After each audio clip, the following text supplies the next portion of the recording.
Hello एमर्स, एक बार पुनः हम लोग आ गए हैं अपने लेक्चर एंड टॉपिक को आगे बढ़ाने के लिए। तो जैसा कि आप सभी लोग जानते हैं, हम लोग पढ़ रहे थे रिप्रोडक्शन इन ह्यूमन बीइंग, और इसके पहले वाले क्लास में हम लोगों ने oogenesis पढ़ा था और oogenesis लगभग कंप्लीट कर लिया था। ठीक है, और आज की जो कहानी होगी उसी के आगे होगी। जैसा कि हमने पिछली क्लास में जाते जाते ये बात की थी कि हम जब नेक्स्ट क्लास में आएंगे तो सबसे पहले इस कहानी को आगे बढ़ाएंगे और ये बताएंगे कि हार्मोन्स कहाँ गए, क्योंकि कौन से हार्मोन, एस्ट्रोजन एंड प्रोजेस्टेरॉन, ये दो हार्मोन थे फीमेल वाले में। ठीक है, और मेल वाले में सिर्फ और सिर्फ एक था टेस्टोस्टेरॉन। तो टेस्टोस्टेरॉन के बारे में तो हम लोग जानते थे, ठीक है, लेकिन उसके बारे में थोड़ा डिस्कस भी कर लिया था, लेकिन इसके बारे में ज़्यादा डिस्कशन हो नहीं पाया था। तो चलिए आज डिस्कशन करते हैं इसको भरपेट। तो मेनली हम लोगों ने oogenesis में क्या सीखा था, पहले उसको हम देख लेते हैं। तो oogenesis का रिजल्ट क्या निकल के आया था? oogenesis का सर रिजल्ट यहाँ से निकल के आया था कि सर ग्राफियन फॉलिकल था, और ये ग्राफियन फॉलिकल, चलिए शुरू से बताते हैं। मेनली क्या था कि सबसे पहले ऊगोनियम सेल था। ऊगोनियम सेल क्या करता है भाई? ऊगोनियम सेल माइटोसिस करता है। माइटोसिस करने पे के बाद वो क्या करता है? प्राइमरी फॉलिकल बनाता है ना, प्राइमरी फॉलिकल। अब ये प्राइमरी फॉलिकल क्या स्टार्ट करता है? सर मियोसिस फर्स्ट स्टार्ट करता है, बट ये अरेस्ट हो जाता है डिप्लोटीन फेज में, यानी प्रोफेज के डिप्लोटीन, प्रोफेज फर्स्ट के डिप्लोटीन फेज में अरेस्ट हो जाता है। ठीक है, अरेस्ट हो जाता है। उसके बाद क्या होता है? उसके बाद क्या होता है कि बर्थ होता है ना, और बर्थ के बाद फिर क्या आती है? प्यूबर्टी की एज। ये होती है कि नहीं होती है? पहले बर्थ होगा और बर्थ के बाद क्या होता है? प्यूबर्टी की एज आती है। ठीक है, इस दौरान क्या होता है कि प्राइमरी फॉलिकल एक्चुअल में किस में तब्दील हो चुका होता है? सेकेंडरी फॉलिकल में, है ना। सेकेंडरी फॉलिकल फिर किस में कन्वर्ट हो जाता है? टर्सरी फॉलिकल में। और टर्सरी फॉलिकल को जब क्या मिलता है भाई? जब क्या मिलता है? जब दो तरीके के एंजाइम मिलते हैं। दो तरीके के एंजाइम, यही बात हुई थी, एंजाइम कर रहा हूं, हार्मोन, जो कौन देता है? FSH और LH। ठीक है ना, FSH और LH आते हैं और क्या करते हैं? इस टर्सरी फॉलिकल के पास जब आते हैं तब उस कंडीशन में क्या होता है कि इसको जब मिलता है तो ये tertiary follicle meiosis first complete कर देता है ना। मियोसिस फर्स्ट कंप्लीट होता है कब? जब यहाँ से दो हार्मोन देता है, कौन? FSH और LH। अभी इसके बारे में अच्छी से बात करनी है, इसलिए मैं बस यहाँ पे नाम लिख रहा हूँ। ठीक है, FSH और LH। उसके बाद ये मियोसिस फर्स्ट कंप्लीट होने के बाद ये पहुंच जाता है ग्राफियन फॉलिकल के अंदर। ये क्या बन जाता है? Graafian follicle. अब ग्राफियन फॉलिकल बनने के बाद क्या होता है कि इसके साथ साथ एक और चीज चल रही होती है। माइटोसिस जब होता है तो प्राइमरी oocyte पैदा होता है। ये ऊगोनियम किस में कन्वर्ट हो जाता है? प्राइमरी oocyte में। ये प्राइमरी oocyte कहां तक होता है? यहां तक प्राइमरी oocyte ही होता है।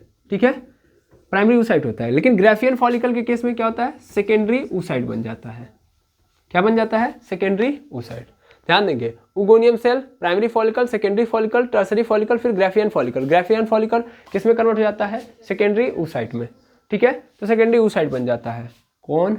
Graafian follicle. अब ये सेकेंडरी oocyte ऐसे बैठे रहेगा। अब इसको क्या करना है? Meiosis second. तो मियोसिस सेकेंड स्टार्ट करता है और होता क्या है कि ये जो सेकेंडरी oocyte है ये इस ग्राफियन फॉलिकल से निकल जाता है बाहर। ठीक है ना, और ये ग्राफियन फॉलिकल से निकल के कहाँ चला जाता है? एक्चुअल में ये सेकेंडरी oocyte जब मियोसिस सेकेंड स्टार्ट होता है तो चला जाता है ये एम्पुला में। कहाँ पे चला जाता है? एम्पुला में। और एम्पुला में ये मियोसिस सेकेंड कर रहा है, और उस दौरान क्या है? कौन से फेज में जाके अटक जाता है? मेटाफेज सेकेंड में। मेटाफेज सेकेंड में अटक जाता है, अरेस्ट हो जाता है ना। यही बात हुई थी, अरेस्टेड अगेन, अरेस्टेड अगेन।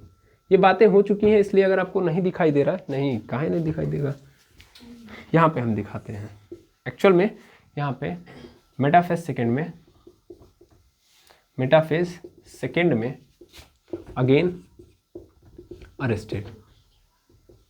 ठीक है, अगेन अरेस्टेड। क्लियर है? कहाँ पे जाके? एम्पुला में। ठीक है ना, मियोसिस सेकेंड स्टार्ट किया था इसने, और मियोसिस सेकेंड के मेटाफेज सेकेंड में जाके अगेन वहां पे अरेस्ट हो जाता है और एम्पुला में रुका हुआ है, और तब तक रुका रहेगा जब तक स्पर्म आ न जाए। यानी यहाँ पे क्या करेगा? स्पर्म का वेट करेगा, और यही स्टार्ट होती है मेंस्ट्रुअल साइकिल।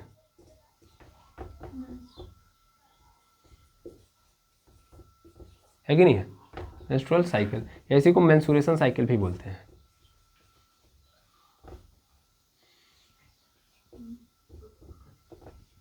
मेंस्ट्रुएशन साइकिल, ठीक है, आर्तव चक्र,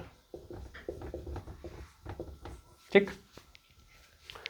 लेकिन उसके पहले भी कुछ घटनाएं होती हैं, उसके पहले भी कुछ चीजें नजर आएंगी आपको, वो देखना जरूरी है। ये ग्राफियन फॉलिकल एक्चुअल में क्या होता है, बर्स्ट होता है, तब ये एम्पुला में जाता है। बर्स्ट मतलब फट जाता है, ग्राफियन फॉलिकल क्या हो जाता है, फट जाता है। और ये ग्राफियन फॉलिकल एक्चुअल में फट जाता है जब, तो उसके बाद ये अगेन कुछ बनाता है। ये ग्राफियन फॉलिकल ऐसा नहीं कि फट गया तो फिर गेम ओवर, ठीक है ना। इस ग्राफियन फॉलिकल के अंदर कहानी छुपी हुई है, उस कहानी को हम लोगों ने उसमें डिस्कस नहीं किया था, इसी के को डिस्कस करने के लिए मैं आज इस क्लास में आया हूँ, ठीक है। और यहीं से हम हार्मोन्स को भी समझेंगे, ओके। FSH, LH ये सब समझना है, लेकिन यहाँ तक की कहानी कल की क्लास में हो चुकी थी। अब चलिए स्टार्ट करते हैं कि क्या होता है। तो मेनली आप ग्राफियन फॉलिकल के बारे में जानते हो, तो ग्राफियन फॉलिकल क्या क्या रखता है अपने अंदर। सबसे पहली बात तो थीका सेल होते हैं, वो भी दो, है ना, theca externa, theca interna, theca externa, externa, theca interna, ठीक है, थीका एक्सटर्ना, थीका इंटरना। उसके बाद क्या होता है भाई, ये ध्यान दो। उसके बाद बीच में साइड में क्या पैदा हो जाता है, बीच में क्या होता है, मतलब साइड में ग्रैनुलोसा सेल, ग्रैनुलोसा सेल्स होते हैं ग्रैनुलोसा सेल्स। फिर यहां पे क्या होता है, यहां पे होता है सेकेंडरी oocyte। क्या होता है, सेकेंडरी oocyte, ठीक है। और इसके चारों ओर एक लेयर होती है जिसको बोलते हैं जोना पेलोसिडा, ठीक है। और उसके साथ साथ यहाँ पे क्या होता है, एक और लेयर होती है, क्या बोलते हैं इसको, कोरोना रेडिएटर, कोरोना रेडिएटर। एक काम करते हैं, इधर लिख देते हैं, कोरोना रेडिएटर, ठीक है, कोरोना रेडिएटर। इसके साथ साथ एक और होती है, बता सकते हैं, हाँ वेरी गुड। ये क्या करता है, ये सेल एक्चुअल में कनेक्ट करके रखता है ग्रैनुलोसा सेल से, इसको बोलते हैं क्यूमुलस ओफेरिकस, क्यूमुलस ओफेरिकस, ठीक है, दिख रहा है, ठीक। अब जब ये फटता है तो ध्यान दीजिएगा, अंदर ऐसा जो खाली जगह दिख रही है ना, यहाँ पे एक लिक्विड होता है जिसको लिक्विड फॉलिकल बोलते हैं, जो एंट्रम होता है, जिसको आप एंट्रम बोल रहे थे, ये क्या है, ये एक्चुअल में एंट्रम है, इस कैविटी को हम एंट्रम बोलते हैं। और यहाँ पे इसको एक नाम दिया जाता है लिक्वर फॉलिकल बोलते हैं। जब ये फटता है तो यहाँ से क्या क्या निकल के जाता है, तो सर ये पूरा का पूरा निकल चला जाएगा, ये पूरा का पूरा स्ट्रक्चर एक्चुअल में निकल के चला जाएगा। कौन कौन सा, सर सेकेंडरी oocyte जाएगा, जोना पेलोसिडा जाएगा, कोरोना रेडिएटा जाएगा, उसके साथ की ये जो सेल है ये निकल लेंगे, ठीक है। मेनली क्या होता है कि ये जो है जब तक थे तब तक थे, मतलब ये भी, अच्छा मैं यहाँ पे एक चीज़ बता दूं कि एक्चुअल में इतना ही जाता है, सिर्फ इतना ध्यान दीजिएगा, ये चक्री जो बना दिया है यही है मेन, ठीक है। सेकेंडरी oocyte, जोना पेलोसिडा और कोरोना रेडिएटा ये निकल के बाहर जाएंगे। बाकी ये जो सेल है, ये जो है बाहर जाएंगे जब, तो इस लिक्विड के माध्यम से कन्वर्ट हो जाते हैं अन्य रूपों में, उन अन्य रूपों को समझना है, ठीक है। अब देखते हैं वो अन्य रूप क्या बनते हैं। क्या मेरी बात समझ में आ रही है। एक्चुअल में ये इतना स्ट्रक्चर कहाँ जा चुका है, मेटाफेज सेकेंड में, मतलब मेटाफेज सेकेंड कर रहा है, और एक्चुअल में ये कहाँ जा चुका है, ये पहुँच चुका है एम्पुला में। और ये जो प्रोसेस है कि ये जाके कहाँ पहुँच चुका है, एम्पुला में, इसको ओव्यूलेशन बोलते हैं। क्या बोलते हैं, ओव्यूलेशन, ठीक है ना। ओव्यूलेशन के टाइम पे ही ये ब्रस्ट होता है, फट जाता है और चला जाता है, ठीक है ना। ओव्यूलेशन स्टार्ट कब होता है, तो जब क्या बोलते हैं, मेंस्ट्रुअल साइकिल स्टार्ट होती है, ओके। अभी तो हमारा ये पूरा का पूरा टॉपिक है मेंस्ट्रुअल साइकिल का, इसको तो पढ़ना है, ये एक आइसोलेटेड क्लास है, एक पूरी की पूरी क्लास लेनी पड़ेगी तब काम चलेगा, ठीक है। मैं इसको मिटाऊं, अब मैं उसको बढ़ाऊं, मतलब उसको आगे पढ़ाऊं।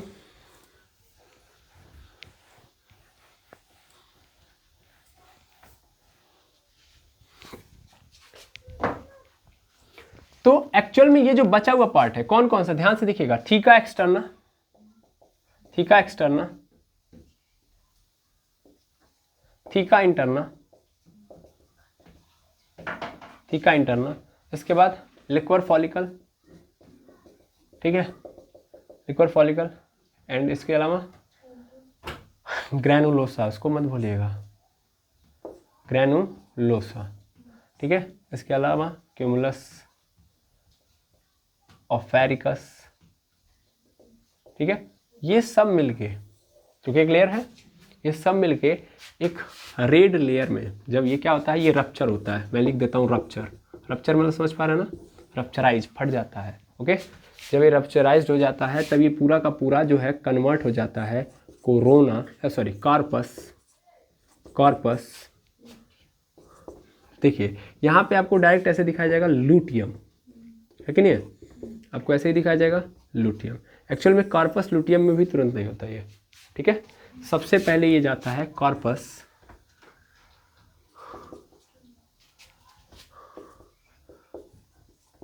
होमोरेजिकम,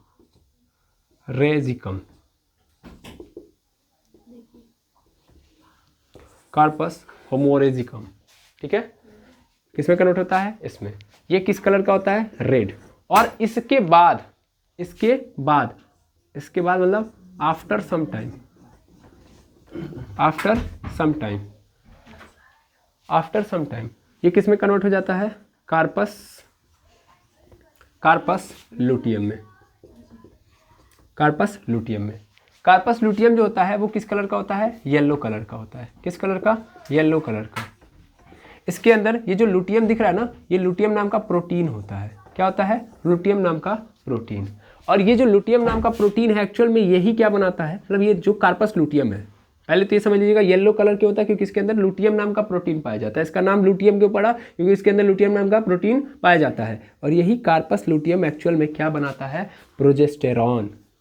क्या पैदा करता है, प्रोजेस्टेरॉन, ठीक है, प्रोजेस्टेरॉन। समझ आ रहा है। तो कार्पस लूटियम क्या स्टार्ट करेगा बनाना, प्रोजेस्टेरॉन, ओके। और इसके पहले सर एस्ट्रोजन कौन बनाएगा, केवल ये प्रोजेस्टेरॉन बनाता है। बहुत ज्यादा मात्रा में कौन बनाता है प्रोजेस्टेरॉन, कार्पस लूटियम। एस्ट्रोजन भी बनाता है, हाँ एस्ट्रोजन भी बनाता है, लेकिन बहुत कम, बहुत कम, ओके। इसके अलावा एक और बनता है इनहिबिन, इनहिबिन ए, ओके। एक और बनाता है कौन, कार्पस लूटियम। ये जो आप देख रहे हैं ना, एक छोटा सा पॉइंट है कि कार्पस लूटियम ने ये बनाया, एक्चुअल में इतने पे नहीं काम चलेगा, बड़ा खतरनाक है ये, समझ पा रहे हैं। जब आप मेंस्ट्रुअल साइकिल पढ़ेंगे ना तो उसमें इसका बड़ा इंपॉर्टेंट रोल आपको नजर आएगा। और अगर आप इसको आज ही पकड़ लेंगे तो आगे जाके देखेंगे बड़ा मजेदार टॉपिक बना देगा ये, ठीक है। लेकिन पहले पकड़े रहेंगे तब ये सब हो रहा होगा, एक क्रियाकलाप इधर चल रहा है, उसको हम नहीं बात कर रहे हैं, जिसको हम बोल रहे हैं menstrual cycle. Actually menstrual cycle इधर चल रही है, इधर ये हो रहा है, स्टार्ट है, मतलब स्टार्ट है ये पूरा का पूरा, समझ पा रहे हैं। और साथ में काम हो रहा है और इसके थ्रू कुछ हो रहा है, मतलब प्रोजेस्टेरॉन यहाँ पे रिलीज होगा तो इस प्रोजेस्टेरॉन के कारण भी काम स्टार्ट है, मतलब वो मेंस्ट्रुअल साइकिल का भाग है ये, समझ पा रहे हैं। ये जो काम हो रहा है ये मेंस्ट्रुअल साइकिल का एक पार्ट है। और इस प्रोजेस्टेरॉन के आने के बाद फिर क्या होगा, फिर एक नया मजा आएगा, समझ पा रहे हैं। अब कुछ और चीजें समझते हैं कि क्या ये कार्पस लूटियम में रहता है, नहीं। अब ये इससे भी खत्म, मतलब इससे भी ज्यादा आगे बढ़ेगा। अब ये डीजनरेट होगा, क्या होगा, डीजनरेट। तो जब ये डीजनरेट होता है, इंपॉर्टेंट है, डीजनरेट होगा, डीजनरेट समझ पा रहे हैं ना। जब डीजनरेट होगा तो फिर क्या होगा, ये एक नए पोर्शन में कन्वर्ट हो जाएगा। मेनली क्या था कि ये पूरा का पूरा पहले जब ये यहां से निकला तो ये बन गया, ठीक है, होमोरेजिकम, ठीक है, होमोरेजिकम। और उसके बाद ये क्विक किस में चला जाता है, कार्पस लूटियम में। मतलब ये जब यहां से निकला ये, तो जो बचा हुआ भाग है इसको मैं बोल रहा हूँ कार्पस होमोरेजिकम। उसके बाद जो मतलब सिकुड़ने के बाद जो बनता है कार्पस लूटियम। और कार्पस लूटियम जब डीजनरेट होता है, डीजनरेट मतलब और सिकुड़ जाएगा, ठीक है ना, तब क्या बनेगा, तो बनेगा कार्पस एल्बिकन्स, कार्पस एल्बिकन्स। और कार्पस एल्बिकन्स जो होता है वो कैसा होता है, व्हाइट कलर का होता है। कैसा होता है, व्हाइट। तो याद रह जाएगा बिल्कुल। ग्राफियन फॉलिकल्स के अंदर से ये जो निकला है उससे क्या बना, क्लियर है। अब मैं इस पूरे को मिटा दूंगा, सिर्फ और सिर्फ इसको रखूंगा, ठीक है। देखिएगा ध्यान से, अब सिर्फ और सिर्फ जो आपको दिख रहा है यही है मेन, ठीक है। ग्राफियन फॉलिकल है ये, ग्राफियन फॉलिकल, और ग्राफियन फॉलिकल रप्चराइज होती है तो किस में कन्वर्ट होती है? कार्पस होमोरेजिकम। ओके, कार्पस होमोरेजिकम कैसा होता है? रेड कलर का होता है, लेकिन कुछ ही समय बाद ये किस में कन्वर्ट हो जाता है? Corpus luteum. कार्पस लुटियम हमारे लिए बहुत ही इंपॉर्टेंट रोल निभाती है। ये क्या निकालती है? प्रोजेस्टेरॉन। इसके पास क्या पाया जाता है? लुटियम नाम का प्रोटीन पाया जाता है ना, लुटियम प्रोटीन। ओके, लुटियम प्रोटीन पाई जाती है। उसके बाद ये जो प्रोजेस्टेरॉन होता है इसके साथ साथ एस्ट्रोजन भी निकालती है, लेकिन मेन क्या होता है? प्रोजेस्टेरॉन। यहाँ पे 3 तीर मारिएगा, यहाँ पे 1 मारिएगा, इससे पता चल जाए कि इसकी मात्रा कम है, उसकी मात्रा ज़्यादा है। इसके साथ साथ इनहिबिन ए भी निकलता है। ओके, ठीक, बिल्कुल। फिर ये डिजनरेट होगी तो कार्पस एल्बिकन्स बनती है, और ये इसका कलर कैसा होता है? वाइट होता है। ओके, तो ये पूरा प्रोसीजर था, इसको आप पहले नोट डाउन कर लें। चलिए, अब हम जानते हैं कि मेनली यहाँ पे 2 हार्मोन होते हैं, एक होता है एस्ट्रोजन और एक होता है प्रोजेस्टेरॉन। थोड़ा सा इनकी बात कर लें। जैसे कि आप सभी लोग जानते हैं ये रिलीज कब होते हैं, तो सबसे पहले आप ध्यान देंगे एक्चुअल में हमारा हाइपोथैलेमस होता है।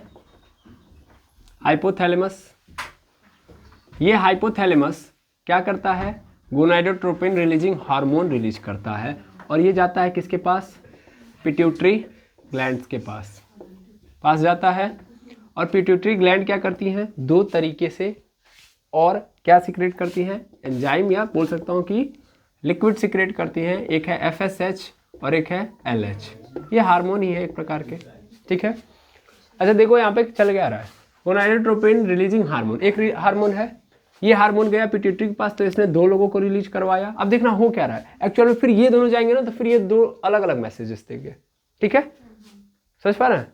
तो मिल गया है कि जो FSH है, ये FSH पहले रिलीज होगा, ठीक है। FSH रिलीज करेगा एस्ट्रोजन, क्या रिलीज करेगा? एस्ट्रोजन। और LH रिलीज करेगा प्रोजेस्टेरॉन, ठीक है ना, प्रोजेस्टेरॉन। लेकिन एक साथ नहीं होगा, एक साथ नहीं होगा। पहले क्या होगा? पहले एस्ट्रोजन होगा, ठीक है ना, पहले एस्ट्रोजन रिलीज होगा। अब ये एस्ट्रोजन क्या करेगा, ध्यान से समझिएगा। तो एक्चुअल में मैं इसको अगर सीधा सीधा बोलूं तो ये जो एस्ट्रोजन होता है, इस एस्ट्रोजन को पकड़ो, ये एस्ट्रोजन बहुत इंपॉर्टेंट है, बिकॉज ये सबसे ज़्यादा कंफ्यूज करता है प्रोजेस्टेरॉन और एस्ट्रोजन का वर्क, ठीक है। आपको दिखाई देगा कि जो एस्ट्रोजन है, एस्ट्रोजन का काम है यूट्राइन या यूट्रस के ऊपर या यूट्रस की इनर लाइनिंग का निर्माण करना। इनर लाइनिंग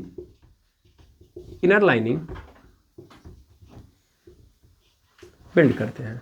क्या मतलब है अभी आपको समझा दूंगा, टेंशन मत लीजिएगा। और दूसरा इसका काम है एस्ट्रोजन का सेकेंडरी सेक्स ऑर्गन्स को ग्रो कराना, ठीक है। तो पहले ये जाएंगे, पहले कौन जाएंगे? ये जाएंगे, ठीक है ना, एस्ट्रोजन। और ये क्या करेंगे? यूट्रस की इनर लाइनिंग को बिल्ड करेंगे, सेकेंडरी ऑर्गन्स को ग्रो कराएंगे, सेक्स ऑर्गन को, और एक और सबसे इंपॉर्टेंट काम करेंगे, फॉलिकल्स को डेवलप कराएंगे, फॉलिकल्स को डेवलप कराएंगे। समझ पा रहे हैं भाई? उनके नाम में लिखा है, अगर हम ये नहीं लिखेंगे तो इनकी पहचान ही नहीं रहेगी। फिर FSH मतलब फॉलिकल स्टिमुलेटिंग हार्मोन, ठीक है। बच्चा जानता है इनको, कुछ ना याद रहे तो ये तो याद ही रहेगा। फॉलिकल लिखा है तो सर फॉलिकल को डेवलप करा रहा होगा। डेवलप कराने का मतलब समझ पा रहे हैं ना, जो ग्रोथ आप देख रहे थे कि प्राइमरी से सेकेंडरी फॉलिकल बना, सेकेंडरी से टर्सरी फॉलिकल बना, वो चेंजेस आ कैसे रहे हैं? तो एस्ट्रोजन के कारण आ रहे हैं, ठीक है ना, एस्ट्रोजन के कारण आते हैं। ओके, अब ये चीज़ समझिएगा कि मेनली अभी आप कहेंगे कि सर एस्ट्रोजन के कारण बन रहा है, तो एस्ट्रोजन तो हाँ इस FSH के कारण बन रहा है। तो FSH तो तब रिलीज होगा जब प्यूबर्टी की जाएगी, और वो तो पहले बन रहा है। क्या कोई इंसिडेंट पकड़ पा रहे हैं? Primary secondary tertiary, primary secondary tertiary, ये आ रहा है, बन रहा है। प्राइमरी से फिर सेकेंडरी से टर्सरी बना, फिर टर्सरी से क्या बनेगा?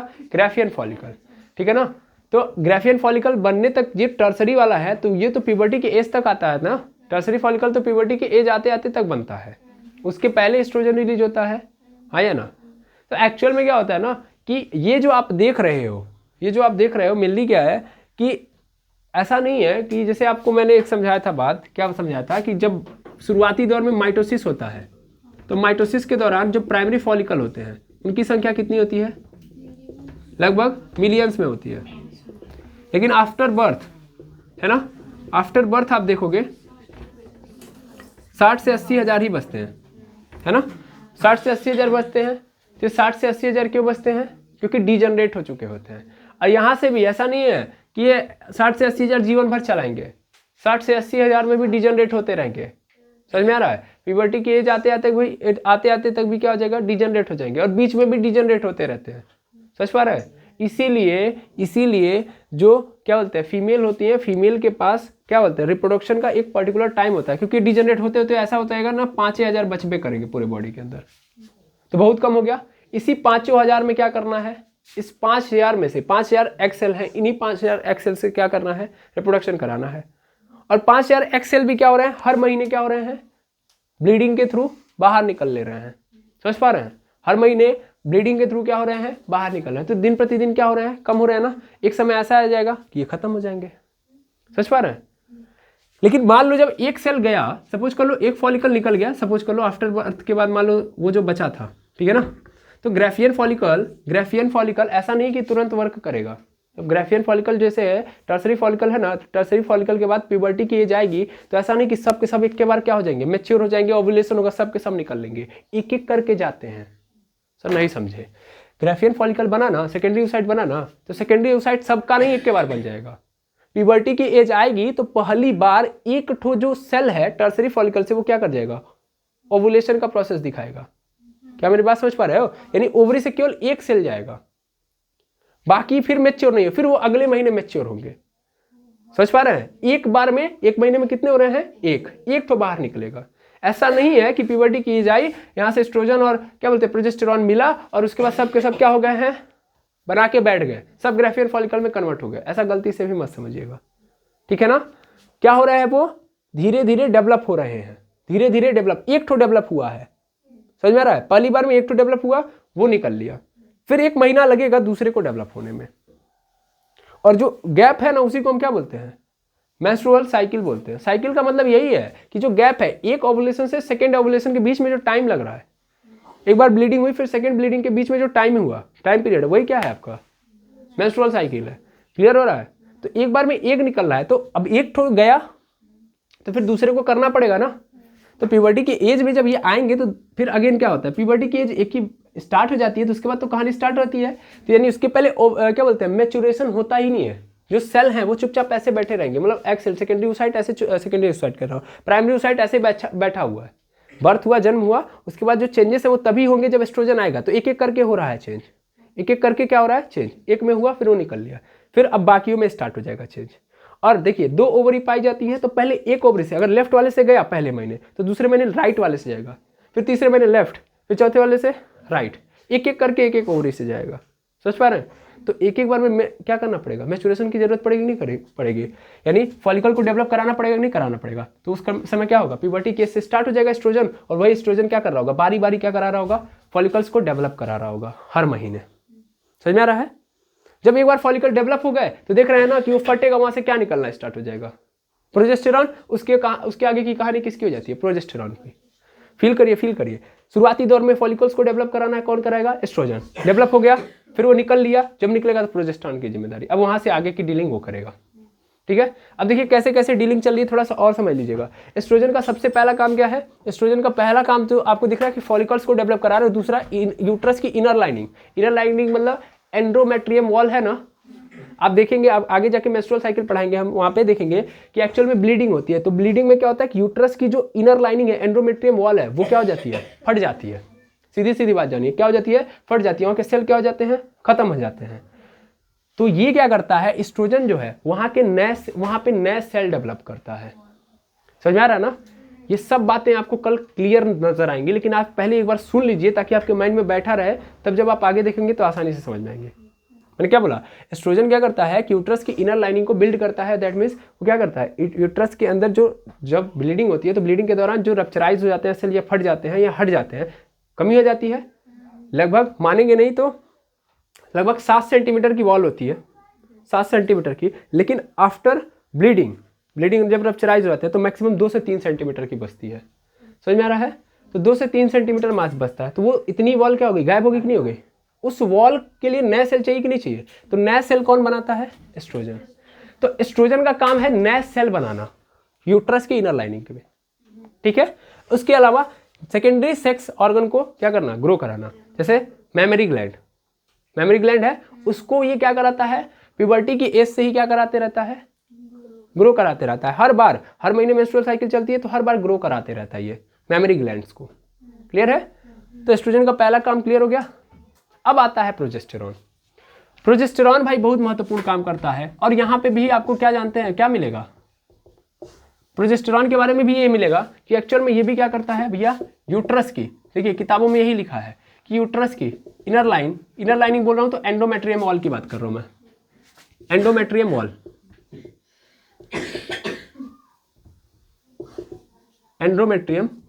वॉल है ना, एंडोमेट्रियम वॉल को बनाता है।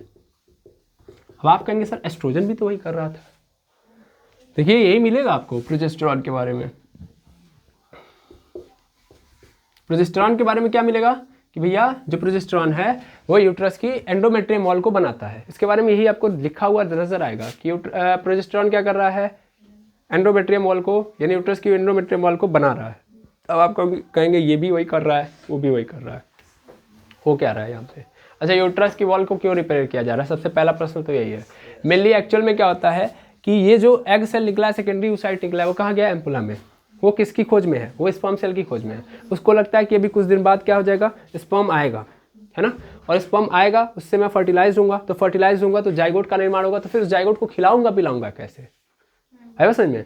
तो उसके लिए वो प्रिपरेशन करता है यूट्रस को, क्योंकि उसके बाद जो ही फर्टिलाइजेशन होगा कहाँ चला जाएगा? एम्ब्रियो, मतलब एम्ब्रियो बनेगा। एम्ब्रियो बनाने के बाद वो यूट्रस की वॉल से कनेक्ट हो जाएगा, क्योंकि यूट्रस की वॉल में इसीलिए उसने ब्लड रख लिया है ताकि वहाँ पे सर्कुलेशन तगड़ा रहेगा, तो खाना पीना आराम से मिलेगा। इसीलिए यूट्रस की वॉल हर बार बन जाती है।